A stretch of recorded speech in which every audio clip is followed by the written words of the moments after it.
I was not supposed to be in that room. I had a continuance on a juvenile matter, 3rd floor, room 312, the one with the broken blinds, and the clerk at the window told me they'd moved it. Same building, 2nd floor, room 207, 8:30 sharp. So I went to room 207, at 8:25, with my folder and my coffee, and I sat in the back row of a state licensing board hearing room, which is a specific kind of institutional nowhere. Fluorescent tubes, a long laminate table up front, plastic folding chairs arranged in rows like a DMV that nobody cleaned up after, the smell of old carpet and recycled air. I was going to check my docket. I had a full morning. I had no reason to pay attention to whatever was happening at that table. Then I looked up and noticed the woman sitting alone. She was young, late 20s at most, maybe 30, hard to pin it under the light in there. In dark blue scrubs, a hospital ID lanyard folded and tucked into her breast pocket, like she'd come straight from a shift or expected to go back to one. No briefcase, no folder of her own. A single sheet of paper on the table in front of her, which she wasn't looking at. She was looking at the far wall, steady and composed, the way you look at something when you've already decided you're not going to let a room see what it's costing you. Across the table, on the other side, sat a man I later learned was named Wendell Burke. He wore a blazer and a lanyard of his own, administrative badge, the kind with the hospital logo printed in color, and in front of him he had a 3-inch binder, tabbed and flagged, the kind you assemble when you have time and intention, and a support staff. He was talking quietly with a woman beside him who I took for counsel. They weren't looking at the nurse at all. Up at the front, the board chair, a heavy-set man named Featherstone, gray suit, reading glasses pushed high on his head, was shuffling papers and checking his watch. 2 other board members sat beside him. None of them were looking at her either. I thought, where is her attorney? The answer, I came to understand over the next few minutes, was that there wasn't one. No union representation, which told me her hospital had recently gone non-union or she'd let her dues lapse. No colleague, no advocate, no friend in the row behind her. Whatever was about to happen in room 207, she was facing it alone with a single sheet of paper, and whatever was behind those level eyes. Featherstone called the session to order at 8:31. He read from the top sheet in a flat administrative voice. The board was convened to consider a complaint filed under Code Section 445 regarding conduct by a licensed registered nurse employed at Harwick County Medical Center. The complaint alleged a deviation from established triage protocol, resulting in unauthorized patient intervention and potential risk to patient welfare. The complainant was the hospital's Director of Clinical Operations, 1 W. Burke, present today with supporting documentation. He looked over his glasses at her. Ms. Vasquez, you've waived counsel? Yes, sir, she said. No qualifier, no apology. You understand you have the right to representation? I do. He nodded and went back to his papers. Burke's counsel straightened her own stack. I put my docket folder down. I am a public defender. I have been one for 26 years. I have sat in rooms where the weight of an institution bears down on a single person, with no one on their side, and I have learned to read the temperature of those rooms in about 30 seconds. This one was cold.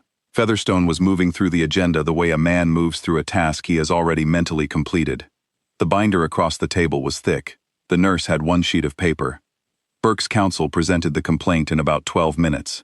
It was methodical, and it was thorough, and it was the kind of argument that sounds irrefutable when you don't know the room is missing half the facts. The nurse, she said, had intervened in the care of a patient outside her assigned scope on the night of September 14th. She had administered a procedure not authorized by the attending on record. The patient had survived, yes.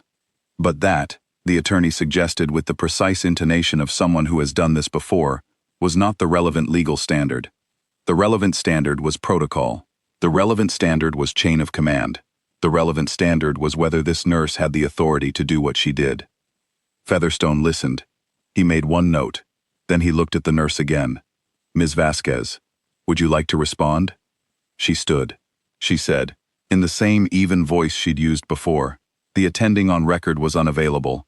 The patient was in acute distress from a condition I recognized. I acted to stabilize him. He survived. A pause. I'd do it again. Featherstone's expression did not change. The board appreciates your candor. He glanced at his colleagues. "I'd like to move to—" The door opened. It was the kind of old institutional door that doesn't open quietly.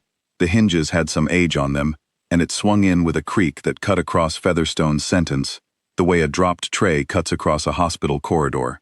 Everyone turned. The man who came through it was in his mid-30s, dark hair, a sport coat that didn't quite fit across the left shoulder. He was walking with a cane. Not the collapsed kind you fold into a bag, but a real one, wooden, worn at the grip, the kind that's load-bearing. He moved deliberately, the way people move when a leg has been rebuilt, and they have made a separate piece with the pace it requires. He was carrying a manila envelope under his right arm. "I apologize for the interruption," he said. He didn't sound sorry. He sounded like a man who had driven some distance to get here, and had done the math on being sorry versus being on time, and had arrived at the wrong floor twice before finding room 207. "I'm requesting permission to address the board." Featherstone frowned. "This is a closed administrative session.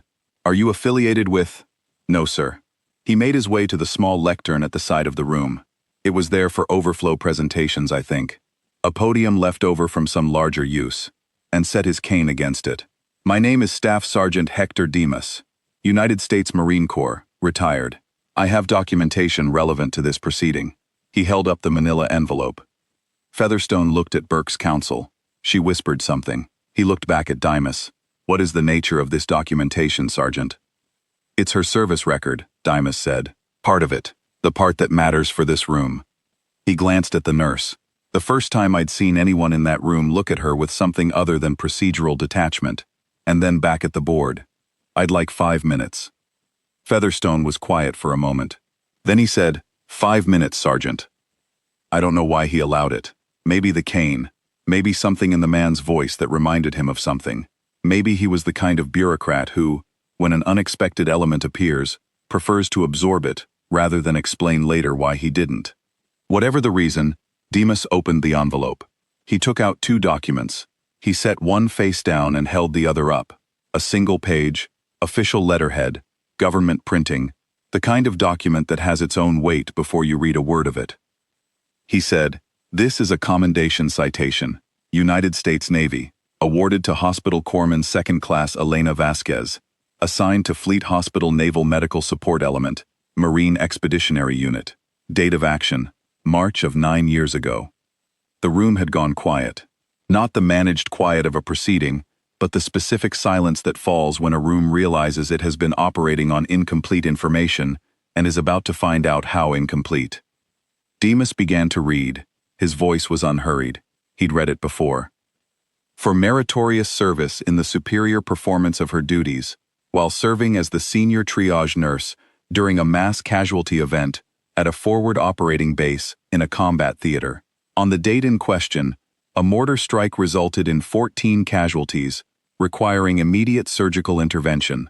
With the primary surgeon occupied in an adjacent operating bay and no additional medical officer available, Hospital Corpsman Vasquez assumed sole responsibility for triage assessment and initial stabilization of all incoming casualties. Over a period of 38 minutes, she conducted assessment, established vascular access, managed airway threats, and coordinated the prioritization of surgical resources under direct threat conditions. 11 of the 14 casualties were stabilized under her sole care and subsequently survived. Her conduct directly prevented the loss of life and reflected the highest traditions of the naval service. He stopped. He let it sit there in the fluorescent light. Then he said, "Awarded with the Combat V device." I had to look that up later. I'm Army, and I was stateside the whole time, and some of the specifics of Navy commendation devices were not part of my education. What I know now, and what I've confirmed since, the Combat V is not automatically awarded with a commendation. You have to earn it in a separate action. It signifies that the conduct for which you were decorated occurred while you were under hostile fire, or in direct support of combat operations under conditions of conflict. It is the thing on a ribbon that says, "This was not a training exercise. This was not a simulation. This happened, and it happened while people were trying to kill everyone in the area." Featherstone's pen had stopped moving. I noticed that. He'd been making notes the whole proceeding, and then he stopped. Demas set the citation face up on the table in front of the board. Then he picked up the second document, 2 pages, single-spaced, smaller font, and said, "This is a letter. It was written in the last several months. It has 11 signatures." He paused. 1 signature for each of the men she kept alive that night. He didn't read the whole letter. He read the opening paragraph, which was 3 sentences. It said, "We were the men on those tables. We know what she did. We are asking you to know it too." Then he folded it, set it on top of the citation, and picked up his cane. "That's what I came to say." He made his way back to a seat in the gallery. Nobody spoke. Featherstone took his glasses off. He looked at the documents on the table. He looked at his 2 colleagues. He looked at Burke, who was looking at the table in front of him, and had been looking at that table for roughly the last 3 minutes. Then he looked at Elena Vasquez, who was still standing at the respondent's table, her hands at her sides, her eyes forward, her posture exactly what it had been at 8:25 when I first walked in. "Ms. Vasquez," he said. His voice had changed. Not dramatically. Featherstone was a careful man, I think, and careful men don't let their voices change dramatically, but there was something in it now that had not been there before. "The board will take a brief recess." The recess was 4 minutes. I timed it. When they came back, Featherstone did not sit down. "The board votes to dismiss the complaint," he said, unanimously. "All charges set aside. Your license stands and your record with this board is clear." He glanced at his colleagues, who both nodded. Then he said, to the room, "Mr. Burke. Just the name. Nothing after it." Burke's counsel put her hand on his arm. Burke stood. He did not look at Elena Vasquez. He walked out of the room behind his attorney, and the door swung closed behind them on those same old hinges, and the sound it made going out was somehow smaller than the sound it had made coming in. She gathered her things, the single sheet of paper, the lanyard she unfolded and put around her neck. She had a shift to get back to, I supposed. She walked over to where Demas was sitting, and they spoke for a moment, too quietly for me to hear. Then she put her hand briefly on his shoulder, and he covered it with his for a second. That was all. She walked out. I sat there a while after the room cleared. I've spent 26 years in rooms where institutions process people, and I have learned not to expect much from those rooms. I have learned to expect procedure and documentation and the weight of one folder against another, and I have learned that the outcome usually tracks the weight of the folders. I don't know why Demas was there. I don't know how he knew. I assume she'd told no one, and I assume he'd found out anyway, the way men find out when the person who held their life together is being taken apart. And I assume he'd driven however far he drove and navigated 3 wrong floors and found room 207, because he'd decided that the least he could give her, after everything, was the truth of her record spoken aloud in the room where it was needed. She never raised her voice in that room. She never asked for pity, and she never offered an explanation beyond the one that mattered. I saw what was happening. I knew what to do. I did it. 11 men went home because of what she did, on a night 9 years ago, in a place most people in room 207 will never see.